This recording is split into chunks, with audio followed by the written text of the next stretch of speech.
Welcome to my next video in my series about the Dark Eye core rules, and we are going to talk about the equipment chapter.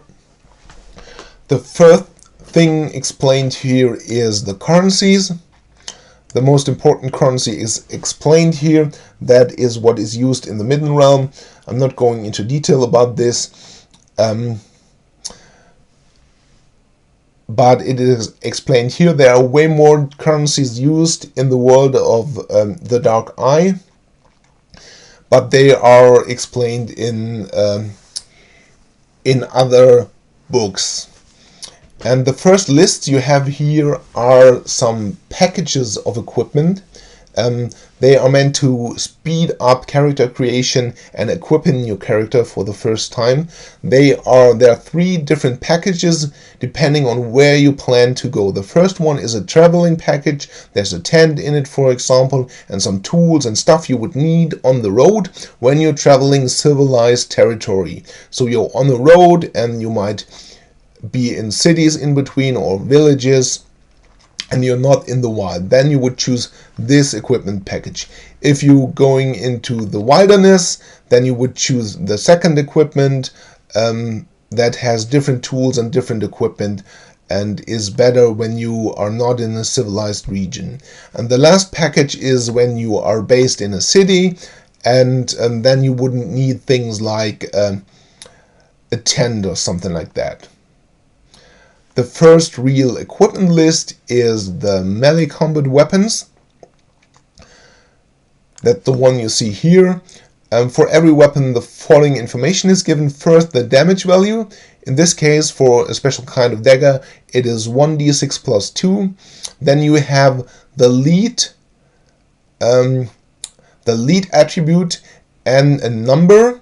And the lead attribute basically gives you can give you a bonus on your defense, and it also can give you a bonus on your damage, because when your lead attribute is higher than this number, you get the difference as a bonus on your damage. So this says agility 14, and when your agility is 16, you get 2 more damage points on your weapon. The next thing is the modification of attack and parry. A dagger gets -1 on parry because it's light and short and it's harder to defend with it. Then you have the range of the weapon. For all the daggers it is short, and the last information given is the weight, the length, and the cost in silver coins. The weapons here are grouped according to the combat technique they are used with. There are daggers. Then you have fencing weapons, the maces and axes. Next is chain weapons, lances, unarmed weapons, so just something you take into your fist to hit harder. I don't know the translation. Then shields. Goes on with swords, and this also includes sabers. With the sword technique you also use sabers. Then you have pole arms, two-handed swords, and two-handed axes and maces and hammers and such. In this section there is some background information given for some of the weapons, because some of the weapons are exotic or only used in certain regions or may have a certain meaning within a society. They are like a status symbol, and some of these weapons can only be used by priests or are traditional weapons or symbols for priests, and so on. That's explained in this section. And then you have pictures of different weapons, so have an idea what they look like. After the melee weapons, there is a list of the ranged weapons. You have crossbows, bows, and throwing weapons, and the information given here is the damage value, then the time you need to reload the weapon in actions. You have the range for the weapon, the short range, the mid range, and the long range in meters. And then there is the ammunition you use with that weapon, if it's shooting bolts or balls or arrows. And then you have weight, length, and cost. Again, you have this yellow box that explains some of the weapons, what's special about them, and this section ends with the cost for the ammunition. And you have images of the weapons. Then there is the table of the armor classes based on the material the weapon is made out, the armor is made of, and then you have equipment for weapons, and then the real equipment lists begin with cloth, things you would need when traveling, or tools you need when traveling. Then different light sources like a lamp or a torch, and what you would need to make things you would need to make fire, to light a fire. Then you have equipment to treat wounds or to heal someone, different kind of bottles and bags and rucksacks, things you can transport something with, ropes and chains, equipment for thieves, different tools you would use when building something, for alchemy, and specialized equipment for some artisans and stuff like that. Jewelry, gems, things you need for writing, equipment for writing, books, potions, magical artifacts, poisons, then plants, herbs, instruments, different luxury articles, luxury food or tools that are very expensive, equipment that is very expensive and exotic, animals, equipment for animals, food for animals, transportation, carts and stuff like that, different services,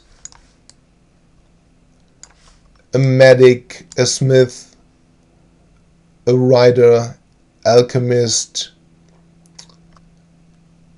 Then what transportation service would cost you to ride on a boat, on a cart, and so on. What a messenger would cost. Then different services.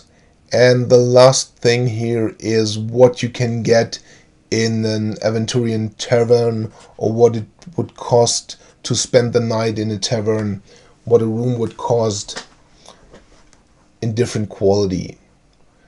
That's all that's in the equipment chapter.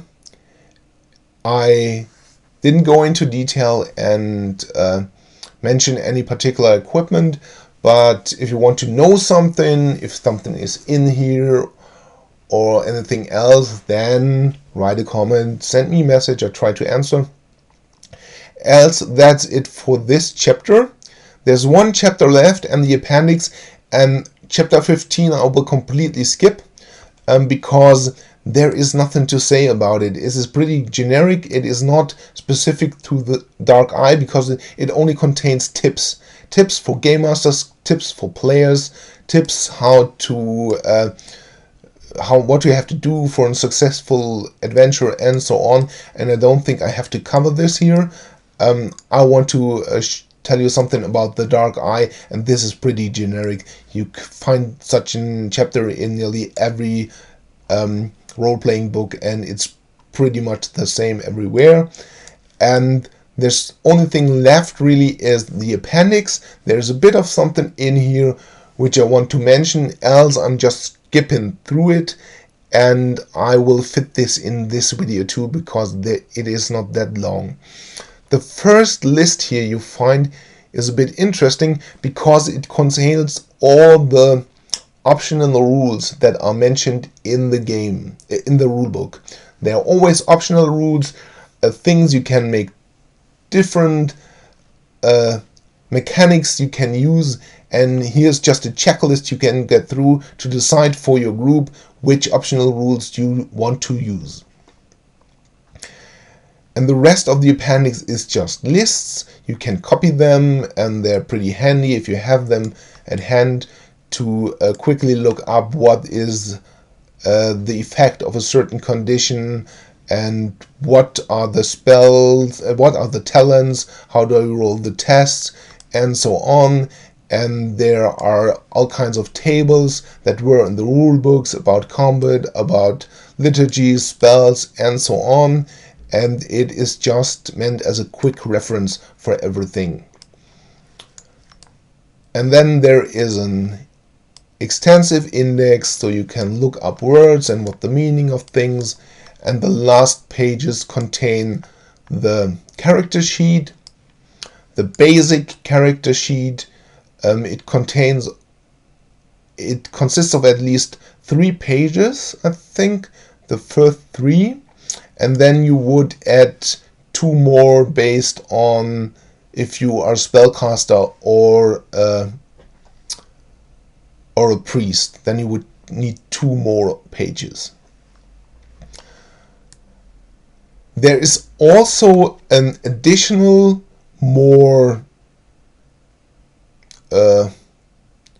there's an additional extra character sheet that is the one you're getting when you're pledging for the game on Kickstarter, and these are character sheets you can buy extra. They don't look like this. They are full colored, different structured. They look way nicer, and when you buy the pre-printed ones, you get them double-sided printed, and you get them, the basic version has 4 pages, and these pages are in one piece of paper, so you can, it's like a little magazine or something, and the quality is really, really good. I totally love these character sheets. I buy them all the time and give them to my players and use them myself. And there were some complaints, oh, stupid character sheets, I can print them on my own. I don't know anybody who can print at this quality full page and on a page that is just double the size of a normal.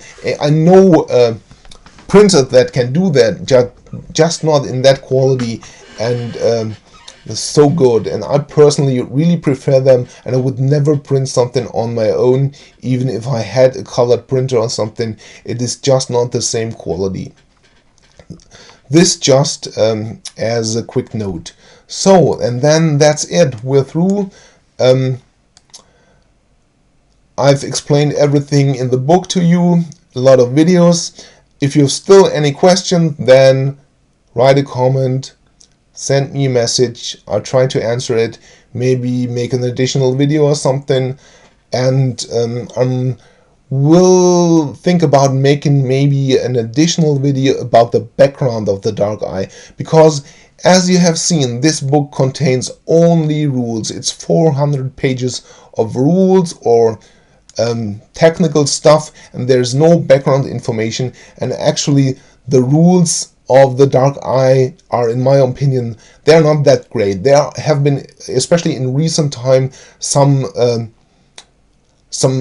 games out with really very slick and special rules and who have been thought through very well, and that is just not the case. The Dark Eye is not so special because it has so cool rules, because these rules are ages old. They're from the 80s and they haven't changed that much, and they thought about changing a lot, or maybe not, and they basically asked the people what they wanted, and they wanted it to stay pretty much the same. So this 5th edition is not very much different from the 4th and the 3rd and the 2nd edition. It's pretty much consistent, and the rules are just not that slick and that special. And the special thing about the Dark Eye is the detailed background world and its live-in history, and I think it would also make sense if I gave you maybe an insight into the almanac and told you something about the background and gave you some examples of the descriptions you will find there, because that would probably be more interesting, and that is actually, to me, the selling point of the Dark Eye and why my group and I are playing the Dark Eye for so long time. There's just a wealth of information, campaigns, adventure books, regional modules, description for all kinds of things, and it's very detailed and can be really specific and play certain characters from certain regions with that you can recognize that they are special and from these regions and stuff like that. So I don't know if I will do it because this was a lot of work, but I'm thinking about if I want to do something about the almanac or something similar. So, but for now, that's it. If you have questions, ask. But this has been the video series about the core rules. There's nothing more left. I've shown you everything. So bye.